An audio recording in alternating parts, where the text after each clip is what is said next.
Hello everyone, welcome to my channel. My name is Kelsey from Teaching Online with Kelsey, and I have this channel to vlog about my life as a full-time online teacher and to also create videos for current Outschool teachers as well.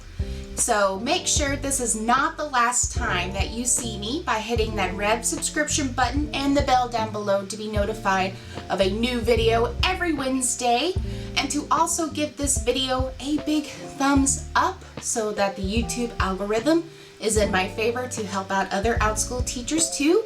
And if you have any questions for me about what I do, or have any suggestions of videos you would like for me to do in the future, please make sure to leave a comment down below as well. This video today is brought to you by my new newsletter. You will receive weekly updates of upcoming videos, new courses on Outschool and Skillshare, and other products before anyone else. And also my free guide on how to work more efficiently on my Teachers Pay Teachers website. Please make sure you head on over there to download your guide and to also give a like and follow on my Teachers Pay Teachers profile too. In this video, I want to talk with you today about flex classes or flexible schedule classes on Outschool. Now, if you are not very familiar with Outschool, or maybe you are curious about what is this flex class that some Outschool teachers are talking about. So I'm going to be reading the description from the Outschool website about what a flex class is. And it says, while the vast majority of Outschool classes feature scheduled live meetings using our video classroom, we also offer the option to create flexible schedule, flex classes, which don't rely on live meetings. In a flex class format, teachers conduct the class by posting in the Outschool classroom and creating ways for learners to interact with each other and with the teacher asynchronously. Flex classes run for a minimum of 4 weeks. So who can teach a flex class? In order to be eligible to teach a flex class, a teacher, Outschool teacher, must have already taught at least one live class with a positive rating. And so what is required in a flex class? So keep it in the classroom. For learner safety reasons, all materials must be accessible to Outschool staff without a login or password and shared in the classroom. So what you can share in the classroom is pre-recorded lessons, announcements, assignments and deadlines, and additional learning materials or links to third-party tools to support interaction, such as quizzes, forums, and other interactive software. Maybe you are a parent watching this video because you are curious about flex classes and you are thinking, what's different than a YouTube video that my kid could watch instead? So flex classes on Outschool are supposed to be designed by the teachers to still remain as interactive as possible. Even though there are no live meetings from the teacher, or the teacher doesn't have to, at least, there's still a level of interaction and assignments that learners are still expected to do. And usually with YouTube videos, there's not interactive features, there's not quizzes, there's not assignments that the learner has to do. There's no way for learners to communicate and ask questions to the person who created the video on YouTube, as there would be on Outschool.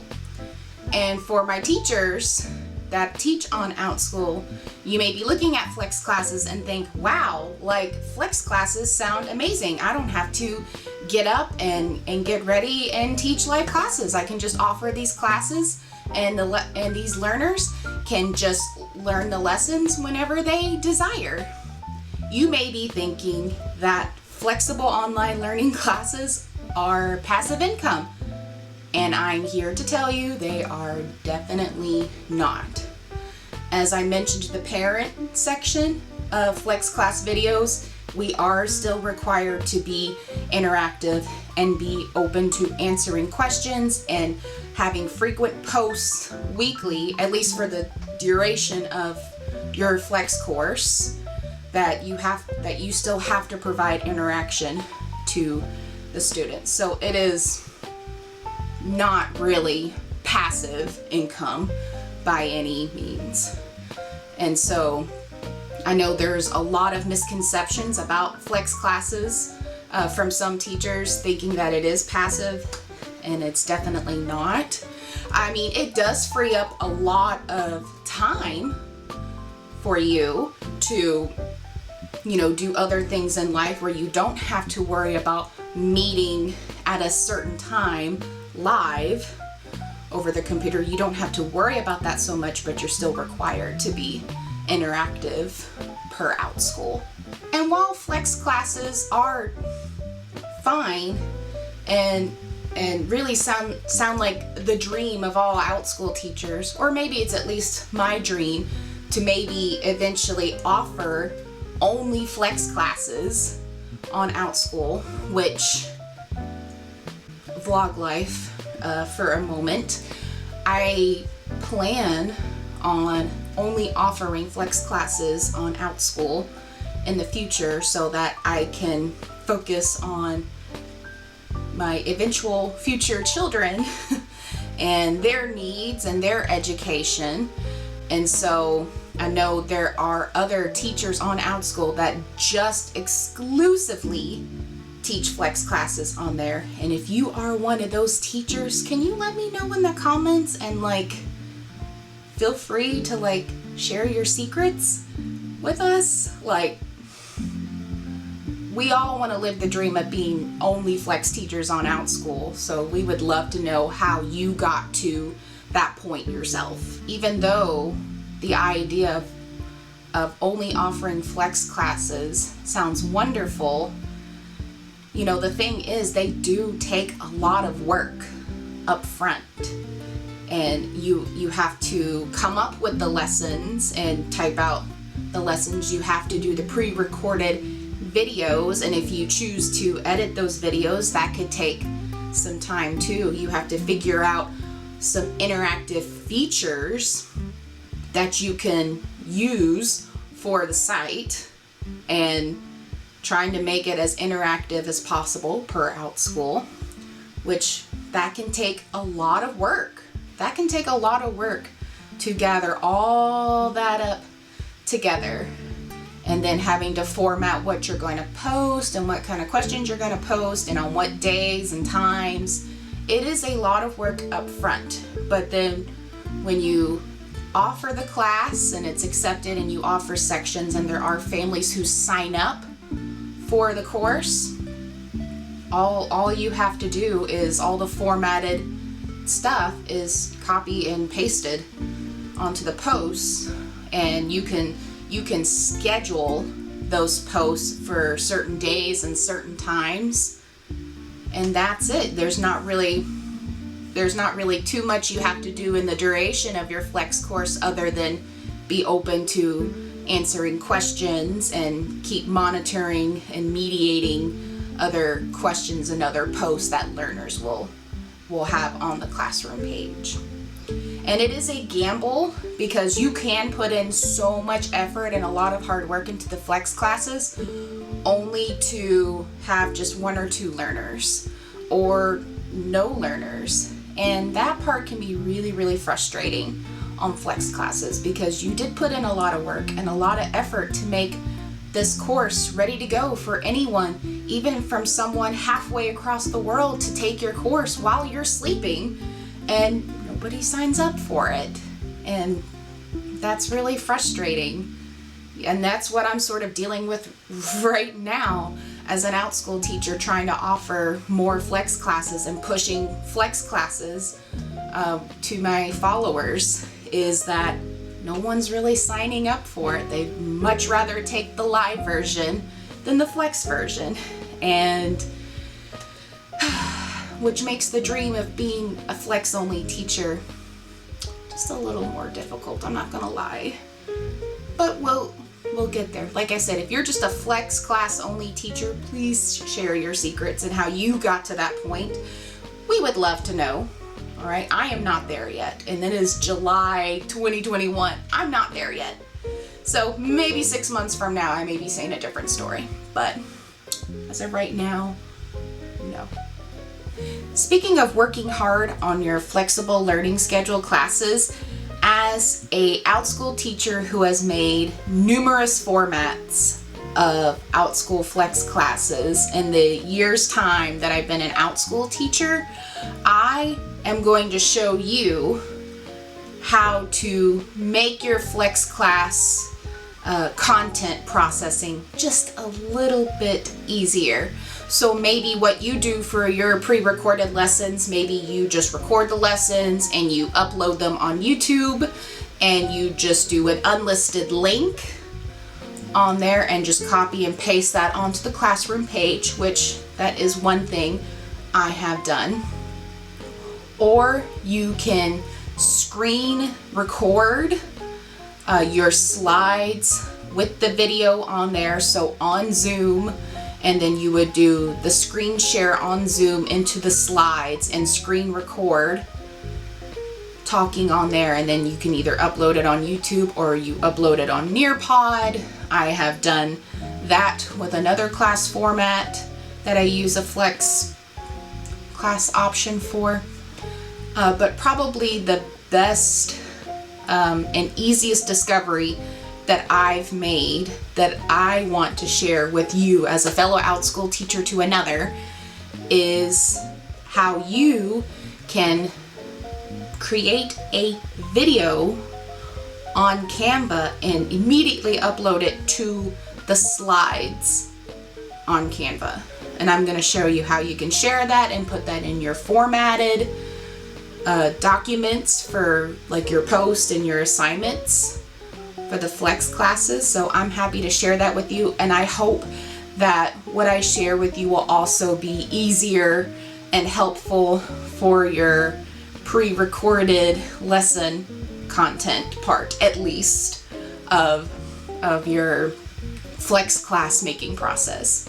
I can't guarantee anything faster for like research based stuff.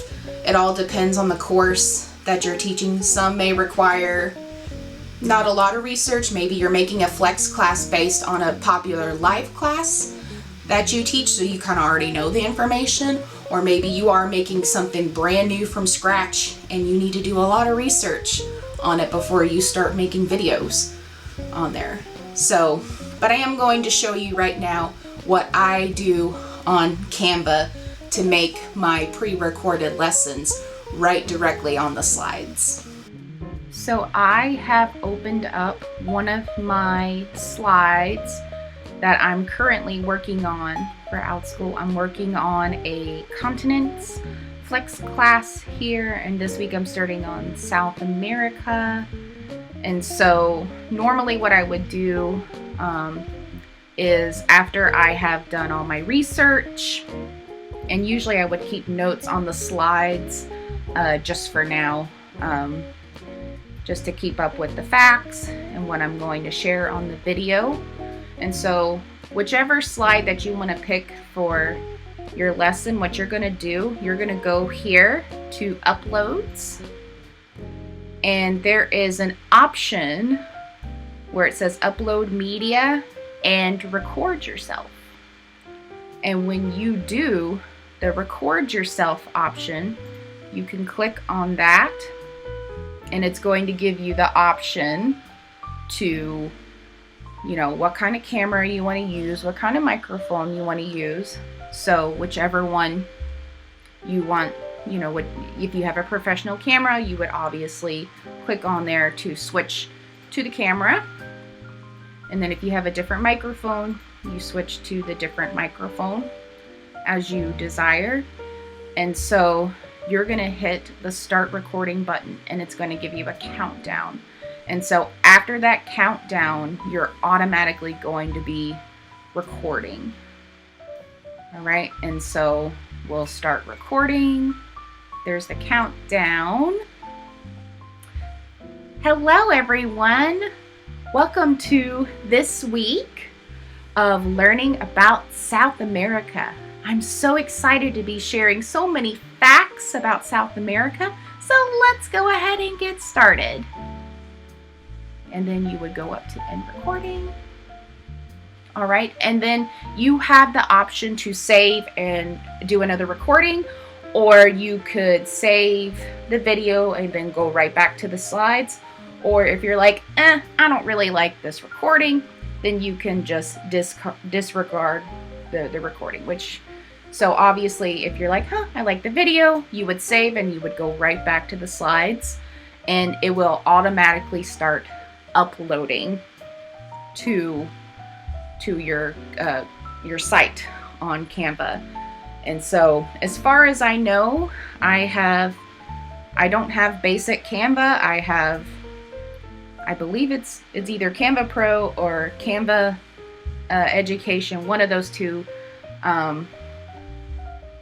But either one of those, you should be able to do the recording on Canva, and when you save it, it'll immediately start uploading, and then it'll go right automatically onto the slide that you're doing the lesson on. So that should be a little bit easier for you as opposed to here. I'll show you. So save and back to edit. So it'll start uploading and recording. Hello everyone. Welcome to, and there's the video right there, right on the slides, ready to go. And of course you can adjust the video, you can make it smaller, you can make it bigger, like especially if you have like pictures in the background, you could make yourself smaller so that your learners can hear you talk, but they can also look at pictures on here if you got pictures to show. I think that's one feature that I love about using Canva video presentation. This is under Canva video presentation, by the way, if I didn't mention that earlier. And that's one of the beautiful things about this is like you can record yourself and then have like the picture in the corner of it. And to me, it just feels so much easier to do that as opposed to going on to Zoom, and then having to screen share, your slide and trying to get that adjusted. And it might be easier for some, but to me, using Canva presentation and the videos directly there, and it'll just upload it right then and there, ready to go, and then you can move on to like the next video. Like, to me, I feel like it just shaves your creation time in creating your course like in half. And with me creating this continent course, I obviously have 7 continents to talk about. So this is truly a game changer, a game changer, and really kind of life-saving, and gives me more freedom to create more flex classes on here too. One more thing I want to show you before we are done is how do you share your presentation with your flex classes. And so once you are done completing your videos and you're done editing, what you're going to do, you're going to go up to this top button here and it says share, right? You're going to click on share, and you can type in the emails, but what's easiest for me to just copy and paste onto my formats that I use for what post I'm going to post for the flex classes. So down here it'll say share a link to, and it says edit here, but you're going to click on that arrow and you're going to share a link to view, and then you'll copy the link, and then if you have a template that you use, you're going to paste that link onto that template that you have, whether that's like on Google Docs or on Notes, whatever you use for those types of documents, you will put that on there with that link. So that's how you would share that with your learners, is to view it. Don't try to do any of these other options, because then you might get some learners who might want to try to add some inappropriate stuff to it. Not that I've had any experience with that yet, just don't just remember to share a link to view. I will also mention the moment that you try to submit your flex class offering to Outschool, and the moment that you get approved for that Outschool course, make sure you schedule out the first course as soon as possible, because usually the following day after your class gets approved, your followers on Outschool are going to get that email saying of your new course that is officially on Outschool, and they'll already get the email of sections already available to them. So I definitely recommend the moment that your flex class gets approved that you have those sections scheduled out as soon as possible as well. And make sure that when you do offer a flex class, that you try to offer as many interactive options as possible, whether that be Kahoot quizzes, virtual field trips, mini assignments. Like, try to make it as interactive as possible. All right, and usually that's what helps get you approved for the flex classes the first time around, instead of having to edit and trying to add more interactive features as you go. That is my take on flex classes or flexible schedule classes on Outschool, and that my dream is to one day be just an exclusive flex class only teacher on Outschool. And so if you have any other questions about flex classes or any other tips that you want to share, please make sure to leave a comment down below. I would love to hear your questions or any tips and advice that you use for your flex classes as well. And if you're curious about Canva and signing up for Canva Pro, I have a link down below that you can use where you can try Canva Pro for 30 days free. And you will love it. I use Canva nearly every day for all my Outschool, social media, everything, all aspects of my business are all coming from Canva, like 95% of the time. So I love it and I love it. And if you are hearing about flex classes and hearing about Outschool and you're like, I think I want to be an Outschool teacher. This sounds a lot of fun. My sign up link is down below in the description box too, and I would be happy to help you out in that process as well. And I have other videos to help you become an Outschool teacher the first try on your application process. All right, my friends, don't forget to hit that subscribe button and the bell down below to be notified of new videos. One video every Wednesday. All right, and I will see you in the next video.